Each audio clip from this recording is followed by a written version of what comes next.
Operation सिंदूर के बाद बौखलाए पाकिस्तान ने जहां बीती रात 15 सैन्य ठिकानों पर हमले की नाकाम कोशिश की, वहीं भारत ने लगातार 2 दिनों तक पाकिस्तान के वायु सुरक्षा तंत्र की नाकामियों की पोल खोल दी।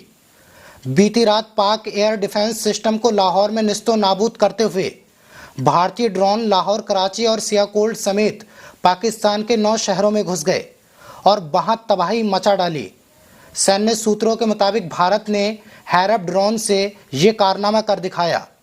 कर्नल सोफिया कुरैशी ने बताया, हमारी इंडियन आर्मी ने लाहौर और रावलपिंडी सहित पाकिस्तान के दूसरे बड़े शहरों में भी ड्रोन भेजे। भारतीय सेना ने ये हमले तब किए जब इस्लामाबाद में भारतीय रडार सिस्टम को नुकसान पहुंचाने की एक नाकाम कोशिश की। खबर के मुताबिक भारतीय सेना ने पाकिस्तानी सेना के HQ-9 missile defence system unit को तबाह कर दिया। पाकिस्तान ऑपरेशन सिंदूर के 24 घंटे बीतने के बाद ही अपने घुटनों पर आ गया।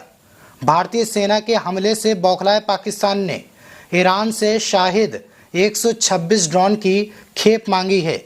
चीन के घटिया हथियारों के दम पर भारत को जंग में हराने के सपने देख रहे पाकिस्तान के हथियारों का जखीरा अब कम पड़ने लगा है। इससे पहले पाकिस्तान ने तुर्की से भी हथियारों की बड़ी खेप मांगी थी। इसके बाद तुर्की एयरफोर्स के फाइटर जेट पाकिस्तान में लैंड भी हुए। इसके कुछ देर बाद तुर्की का युद्धपोत पाकिस्तान की समुद्री सीमा में भी पहुंचा था। हालांकि तुर्की पाकिस्तान को हथियार देने की खबर से इनकार कर रहा है, यानी कि तुर्की कह रहा है कि हमने पाकिस्तान को कोई भी हथियार नहीं दिए हैं। क्या है ईरान के शाहिद ड्रोन की खासियत? ईरान ने हाल ही में शाहिद सीरीज के ड्रोन 149 ऑपरेशन किया था। ईरान ने अपने इस लड़ाकू ड्रोन शाहिद 149 को गाजा का नाम दिया है। ईरान का ये ड्रोन 500 से 1000 किलोमीटर तक हमला करने में सक्षम है। ड्रोन को अमेरिका के ड्रोन MQ-9 रीपर की टक्कर का बताया जाता है। ईरान का ये ड्रोन अपने साथ 500 किलो तक का हथियार ले जा सकता है। ये ड्रोन अधिकतर 350 किलोमीटर घंटे की स्पीड से उड़ सकता है। भारत और पाकिस्तान की बढ़ती जंग के बीच ईरान के विदेश मंत्री अब्बास आरक्ची कल आधी रात के आसपास पहले से निर्धारित यात्रा पर नई दिल्ली पहुंचे हैं। आज भारत और ईरान के बीच दिल्ली में अहम बातचीत हुई भी। इसमें ईरान के विदेश मंत्री के सामने भारतीय विदेश मंत्री S जयशंकर ने ऑपरेशन सिंदूर का जिक्र किया। देखिए video. Excellency, you are visiting India at a time when we are responding to a particularly barbaric terrorist attack on 22nd April in the Indian Union territory of Jammu and Kashmir. This attack compelled us to respond on 7th May by striking at cross-border terrorist infrastructure. Our response was targeted and measured. It is not our intention to escalate the situation. However, if there are military attacks on us, there should be no doubt that it will be met with a very, very firm response. As a neighbor and a close partner, it is important that you have a good understanding of the situation. Once again, a very warm welcome to Delhi, and I invite you for your opening remarks. Bharat के 15 ठिकानों पर हमले की पाकिस्तान की नाकाम कोशिश।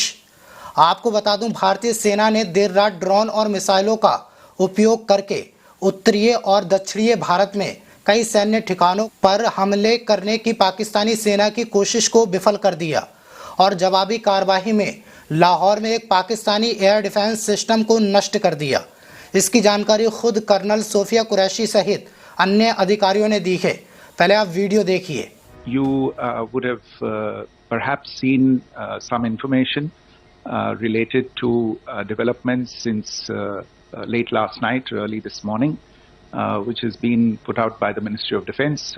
Just in case it has been missed, I will request Colonel Sophia Qureshi and Wing Commander Vyomika Singh to just update you and fill you in on the details. Thank you, sir. Operation Sindoor पर 7 मई 2025 को हुई press conference के दौरान भारत ने अपनी प्रतिक्रिया को केंद्रित, संतुलित और गैर उत्तेजक बताया था। यह विशेष रूप से स्पष्ट किया गया था कि पाकिस्तानी सैन्य ठिकानों को निशाना नहीं बनाया गया। साथ ही दोहराया गया कि भारत में किसी भी सैन्य लक्ष्य पर हमले का उचित जवाब दिया जाएगा। 7 से 8 मई 2025 की रात को पाकिस्तान ने उत्तरी और पश्चिमी भारत में स्थित कई सैन्य ठिकानों को, जैसे कि अवंतीपुरा, श्रीनगर, जम्मू, पठानकोट, अमृतसर, कपूरथला, जालंधर, लुधियाना, आदमपुर, भटिंडा, चंडीगढ़, नाल, फलौदी, उत्तरलाई और भुज पर ड्रोन और मिसाइलों से हमला करने का प्रयास किया। इन हमलों को इंटीग्रेटेड काउंटर यूएस ग्रिड और वायु रक्षा प्रणालियों द्वारा निष्क्रिय कर दिया गया। इन हमलों का मलबा कई स्थानों से बरामद हुआ, जो कि पाकिस्तानी हमलों का प्रमाण है।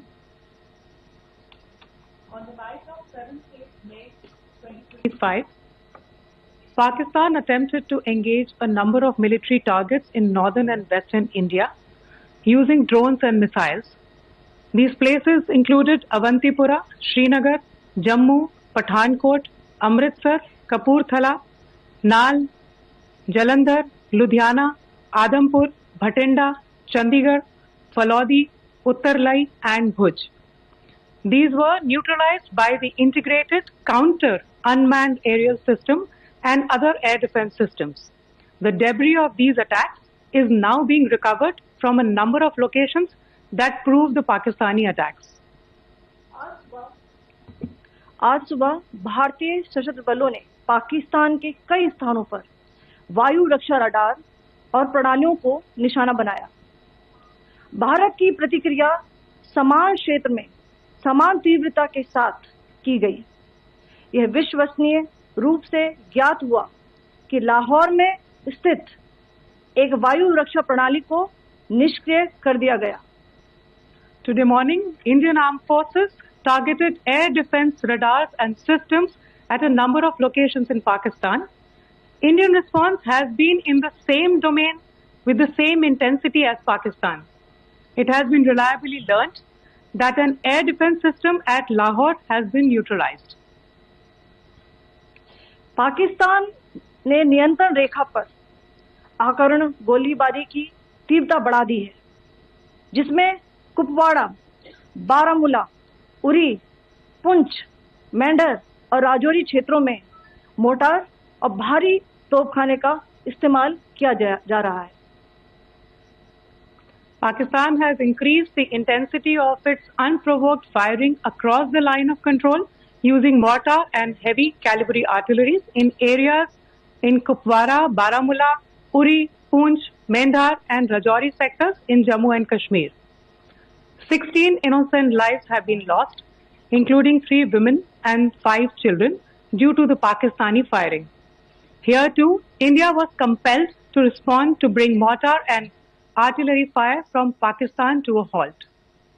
Indian Armed Forces reiterate their commitment to non-escalation, provided it is respected by the Pakistan military.